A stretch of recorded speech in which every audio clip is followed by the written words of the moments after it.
Chapter 2. Inside Baseball. One of the most significant problems in discussing Gamergate, and the things it grew out of, such as internet and gaming culture, is that there are a lot of people who simply don't understand it. Any of it. I'm creeping into my 40s, but I was a relatively early adopter of the internet, frequenting dial-in bulletin board systems on an Atari ST before the internet proper was even really a thing. Back in the days, 14.4 dial-up, I frequented Usenet, IRC, and email mailing lists, and was in at some of the formation of what would go on to become today's internet culture. Despite all this, in a medium as fast-flowing and ever-changing as the internet, I can't keep up with everything. There are people I went to school with who still don't even have Facebook accounts, so little wonder that many people who grew up, at least in part, pre-internet, have no real hope of understanding it. What is a chan board? Why can't people control the content on the internet? Why is it stupid to expect anyone to be able to? What is a troll? Why is a social justice warrior a bad thing rather than a good thing? What is a meme? What makes someone a gamer? What is doxing, and does it have 1 or 2 X's? Is it GIF or GIF, and why does it matter? Why were gamers so collectively upset, and what were they upset about? Why did they, if they really did, harass all these women and minorities? It goes on and on and on.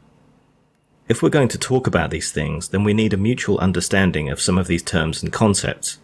They're going to come up time and again through this book. So let's help with some of the basics.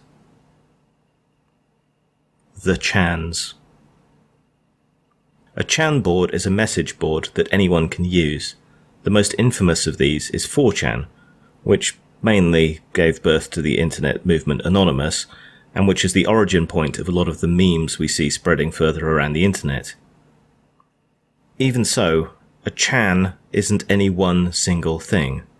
There are multiple different boards, and each is made up of a huge number of separate and distinct subboards. 4chan, for example, has POL, politically incorrect, which is a political board marked by extreme political discussion and, you guessed it, political incorrectness. It also hosts V, which is about video games, and a host of other boards devoted to other topics, from the supernatural to pornographic manga. While there is crossover between the users of these various subboards, a chan is not a homogeneous or singular thing with a singular culture, but rather a collection of things. Think of it as a town or village board.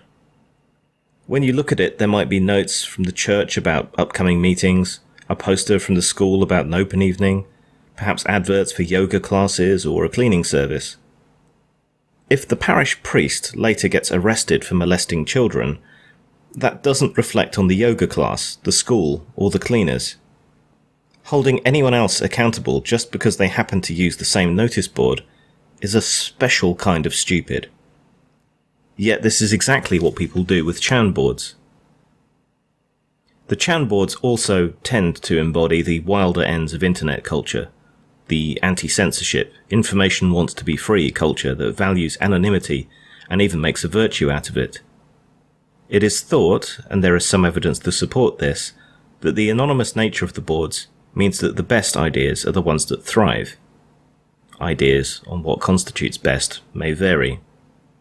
Stripped of biases about gender, race, etc., the boards are an uncompromising meritocracy, where only the best, or at least strongest, ideas survive, without all of the baggage of physical identity.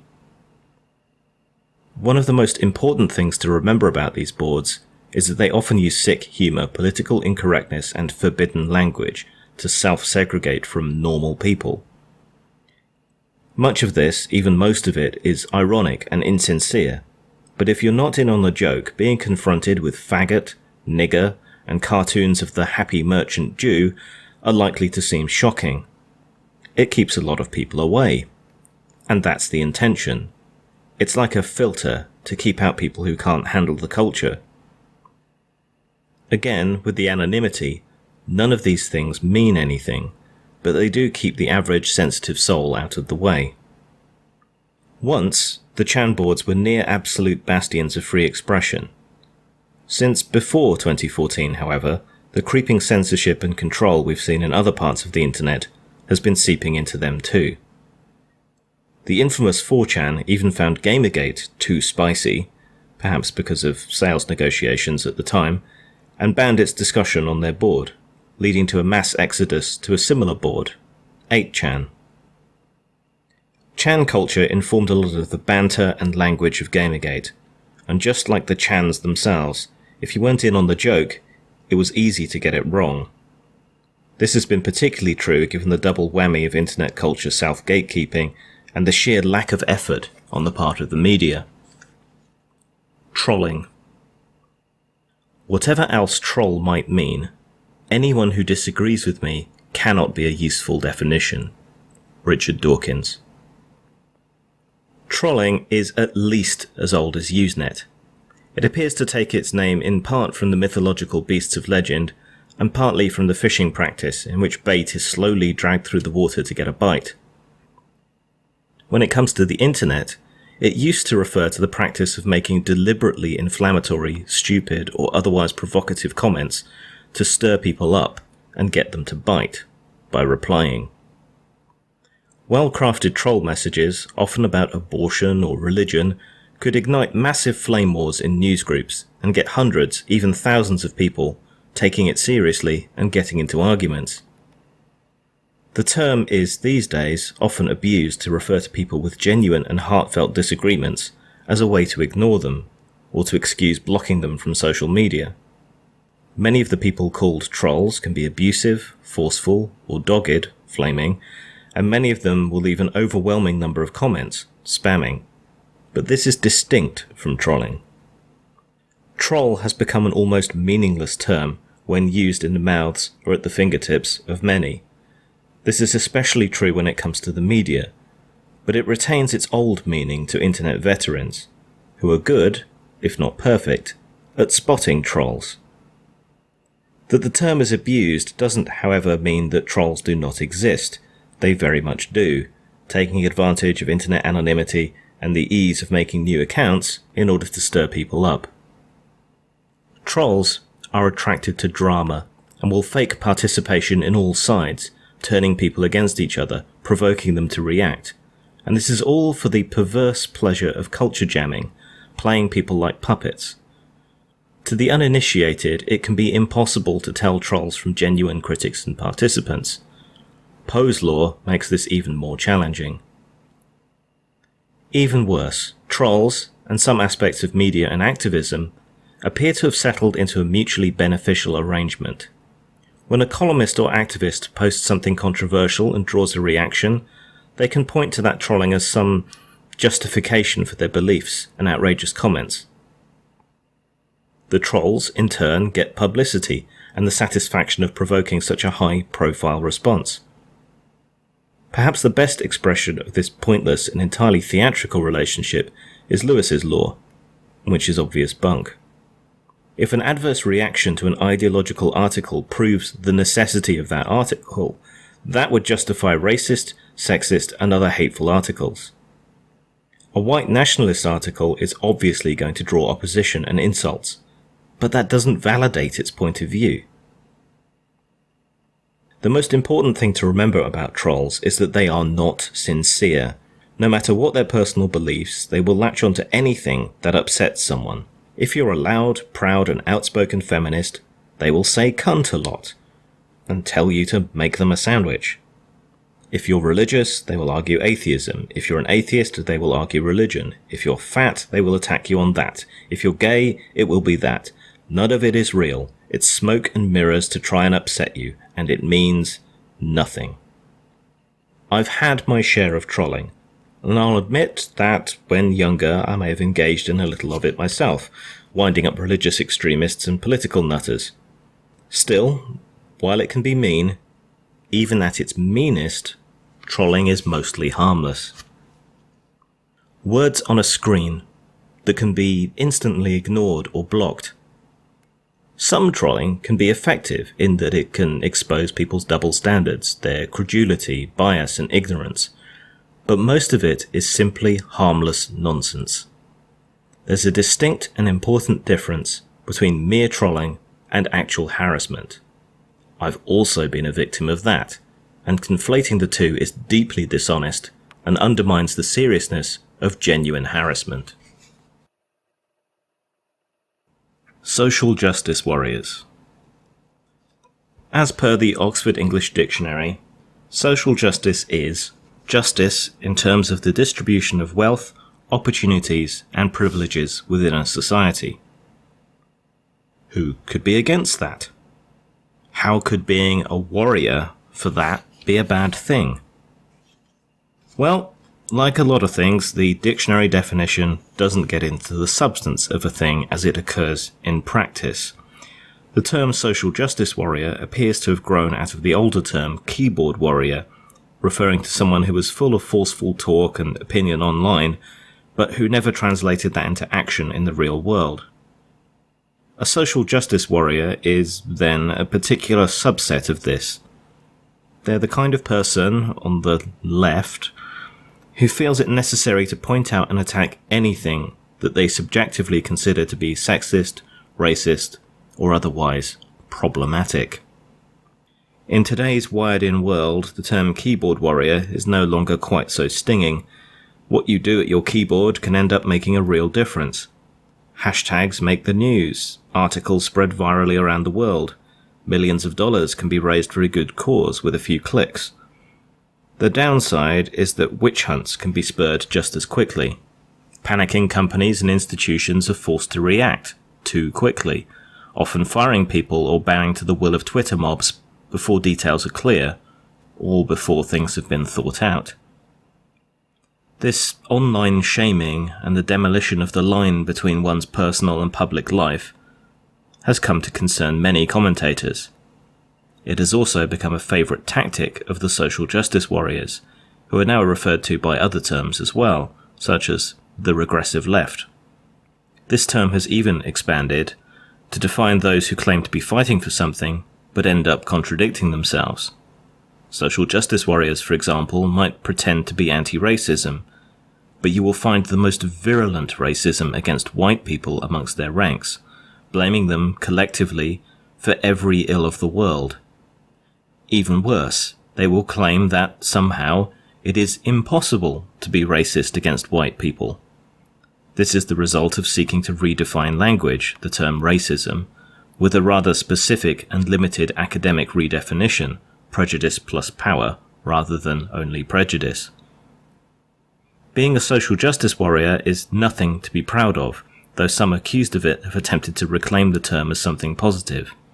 To be an SJW is to be an extremist, a hypocrite, and part of a baying, moralizing mob of bullies. It's Westboro Baptist to Christian, Islamist to Muslim. Admittedly, the term has been overused to the point of near meaninglessness, providing impetus for a shift to using the term regressive left, at least in more serious discussion. SJW still has power and can be understood, however, as that extreme form of self-defeating progressivism that attacks free speech, becomes racist, becomes sexist, and beats people in the street while claiming to be for freedom. Internet culture. To understand internet culture, such as it exists separate from our more overt mainstream culture, you need to go back to its origins. The internet is a series of usurpations, each built atop the other. From a military project, the internet became an academic concern, and from that, via students, became an idealistic and free platform for the exchange of ideas. That in turn was colonized and usurped by commercial interests, and now we have various state and activist actors trying to put the genie back in the bottle by controlling the internet and the expression upon it. Step 1, military network. Step 2, academic information sharing. Step 3, counterculture. Step 4, commercialism. Step 5, state/activist control. The defining moment for culture of the internet was, however, stage 3. Now, to at least some extent, all these different stages are forced to coexist. The countercultural element has, however, been the one placed under the most stress by subsequent waves. Commercial enterprises do not like the inherent freedom of the internet, as it makes messaging, in the advertising or propaganda sense, difficult. State and activist actors seek to control the internet for similar and ideological reasons. The internet still harbours that idealistic counterculture, and that drives so much of it, from the anarchy of the Chan boards to the lax attitude towards piracy and the fierce anti-censorship attitude prevalent in many internet sub-communities. It also fuels the creativity that makes the internet so relevant and efficient as a countercultural accelerant, and such a powerful resource. This concern about state actors online goes back a long ways. That first clash, one of the defining moments of internet culture, is perhaps best enshrined in the grand middle finger that was the Declaration of the Independence of Cyberspace. The money quote from that event being, "We are creating a world where anyone, anywhere, may express his or her beliefs, no matter how singular, without fear of being coerced into silence or conformity." This has become less and less accurate over time, but whereas with state interference, the net interprets censorship as damage and routes around it, social censorship and activist interference has been harder to combat. Even China's Great Firewall can be gotten around with the right software and perseverance, but being outed, shamed, and losing your job over often a perfectly harmless comment is not something with a technological solution. No anonymity is perfect. Internet culture is, then, one founded by leftover hippies, small L libertarians, techno-anarchists, Silicon Valley utopians, internationalists, and idealists. It does not tend to react well to control or censorship, whether enacted by the state or any other forces. It is strongest amongst groups and businesses that were early adopters, gamers, science fiction fans, and porn producers.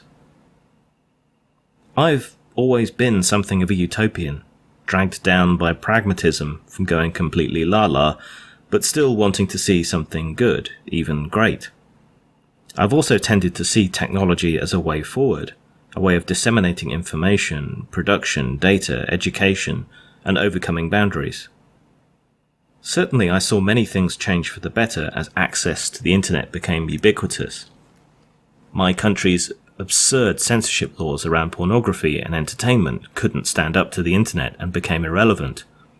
We could find and distribute adult material and copies of A Clockwork Orange even before high-speed internet, and nobody could stop us.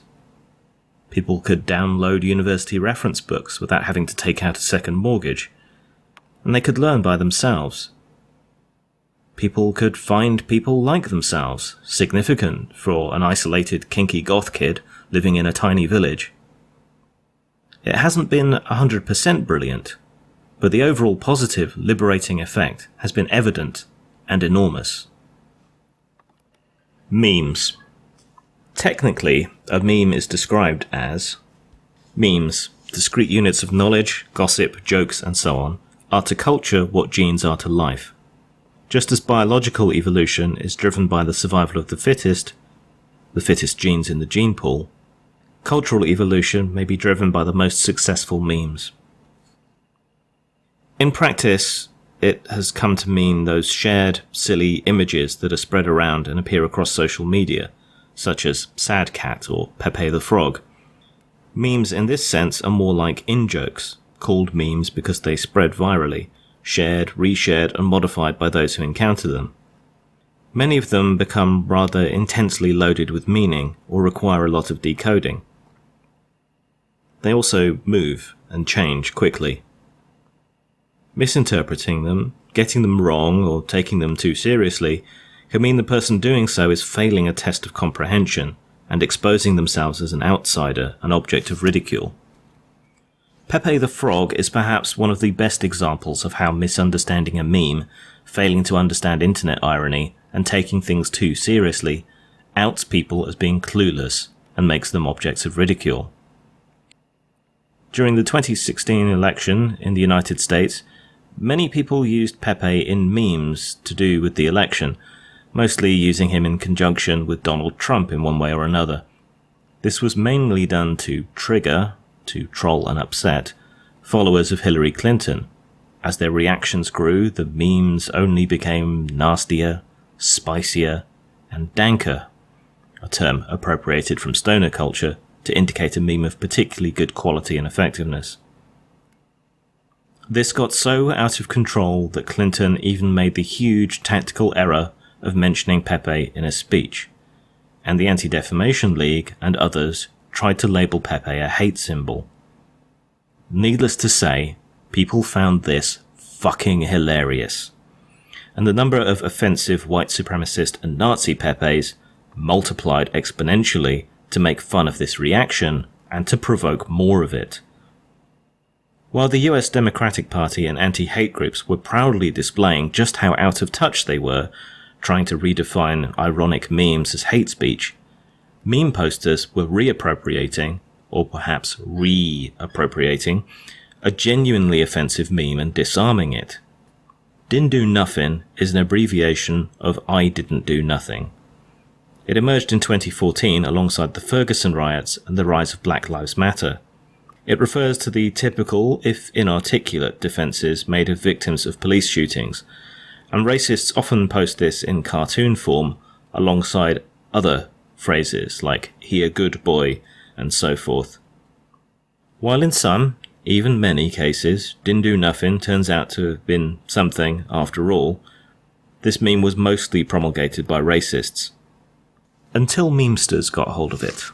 "Didn't do nothing" is now used everywhere, wherever anyone makes a less than convincing excuse for something that they've done, or where someone is obviously guilty. You can find it being used about political shenanigans, protest groups, terrorism, you name it. The internet makes fun of everything and everyone, often without an agenda. Even where there is an agenda, it won't last long. While being accused of making memes racist and bigoted, the memesters have, rather, been doing the opposite. They've reappropriated, reused, remixed and remodeled racist propaganda and created new and powerful memes via subversion. Agendas and political positions tend to have to be projected onto what is pure, nihilistic, South Parkian, cynical humour. Memes are more useful and more intelligent than many people think. Consider a Shakespearean quote that you can remember. Maybe "cry havoc and let slip the dogs of war." The quote itself isn't necessarily the point in and of itself. That it's Shakespeare's carries meaning. The places it has turned up in other forms of culture, say Star Trek, has meaning. If you attach the quote to a particular actor or performance or image, you produce more meaning too. Internet culture moves fast and accumulates meaning quickly. The meaning and effect of a lot of it requires understanding that history and accumulated culture to discern what is meant. Using a meme can be a way of packing a lot of information into a single image and text combination. This is what makes it so perfect for use and spreading in forums and on social media. I haven't done too well spawning memes, but I did manage to give anti-Gamergate people one of their most persistent nicknames, aggro. This most obviously stems from Anti-Gamergate, but is also a reference to massive multiplayer online role-playing games, where to draw aggro is to get an enemy to attack you. Various attacks and abilities can pull monsters to attack you or cause them to shift who is the target of their attacks within your group. Tough characters may want to get aggro, weaker characters may want to avoid it. Aggro also became slang for enemy creatures, and for unexpectedly getting attacked, training, or drawing aggro. As such, it was an almost perfect term for Gamergate's enemies. Low tier, easily trolled, easily manipulated creatures that didn't seem to have human intelligence much of the time. Doxing and anonymity.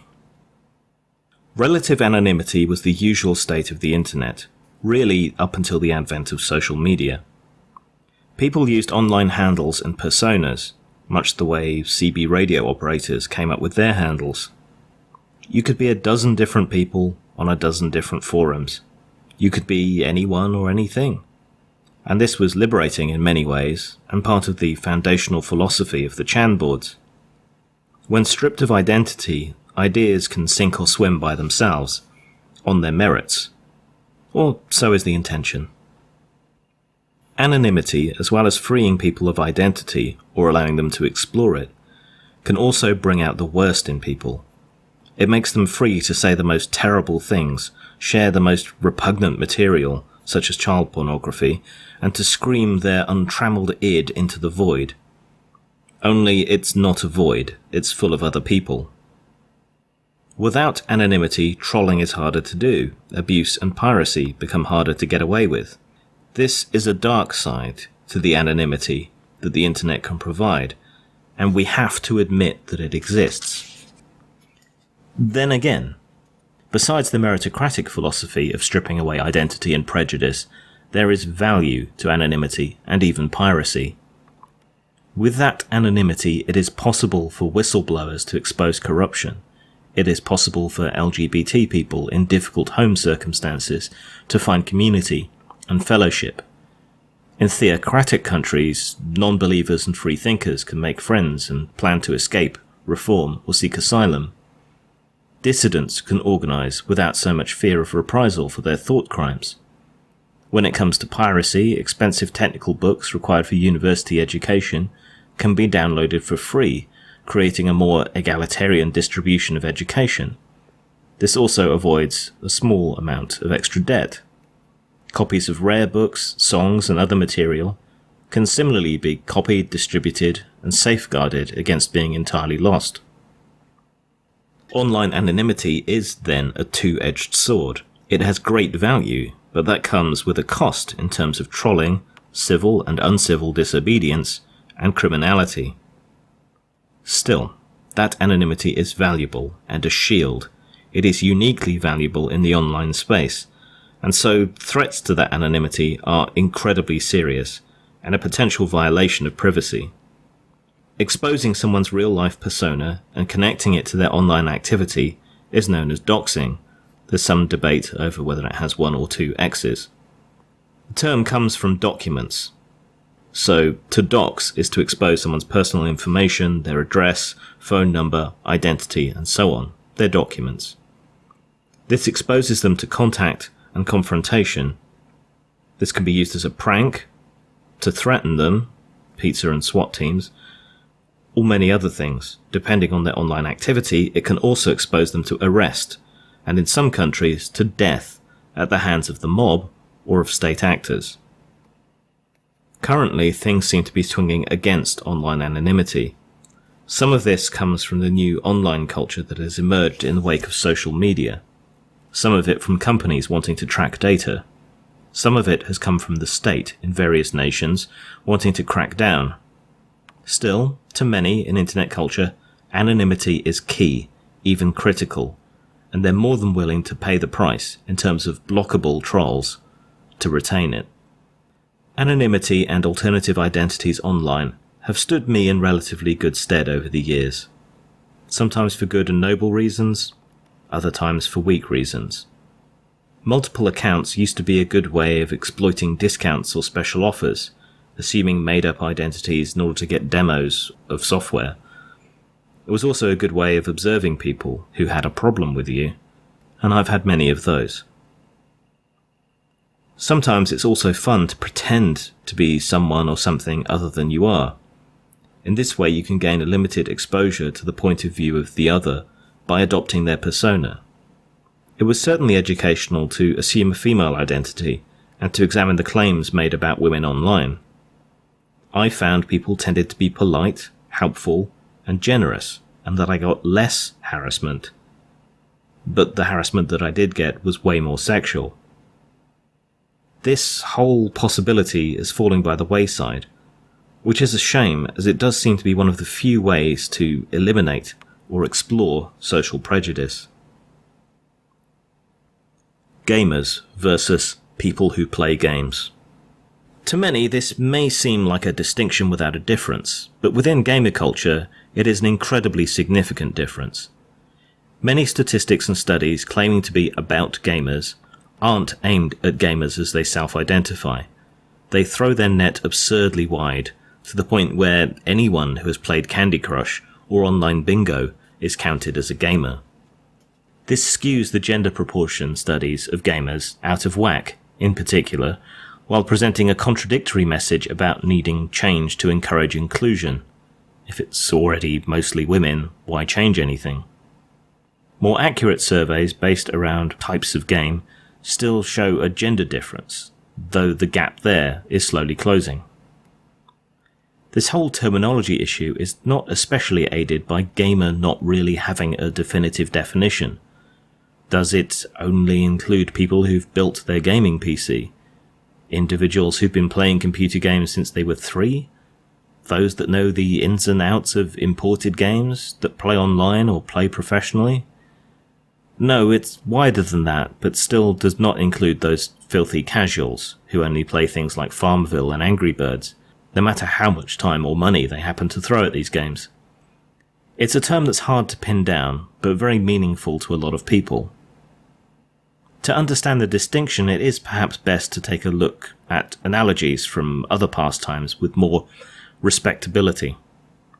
It is a little silly that even today, getting towards 50 years from the release of Pong, and being an industry worth more than $100 billion, that computer games still aren't taken seriously, that they're still not understood in terms of being an art form.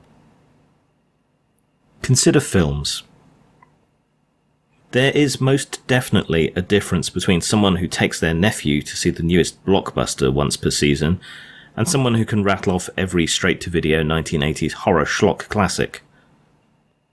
Consider books. There's a difference between someone with the Da Vinci Code on their nightstand and someone with shelves and shelves of contemporary and classical fantasy lining their house from top to bottom in every room. We recognise the difference between a film goer and a movie aficionado, no matter what genre they're a fan of. We understand the difference between a casual reader and a member of the literati, no matter what type of literature they prefer. The difference between gamer and someone who plays games is the same. A gamer is an engaged, active, interested, and knowledgeable member of the gaming community, for whom gaming is a primary hobby. Gamers are a core, reliable audience, but also a critical one that knows the ins and outs of games, one that's demanding, one that understands the form and helps drive it onwards. Without gamers, the games industry, with all its success and glory today, could not exist. Games have been important to me in one way or another all my life. More analog games, board games, card games, and especially role-playing games, but games as a whole.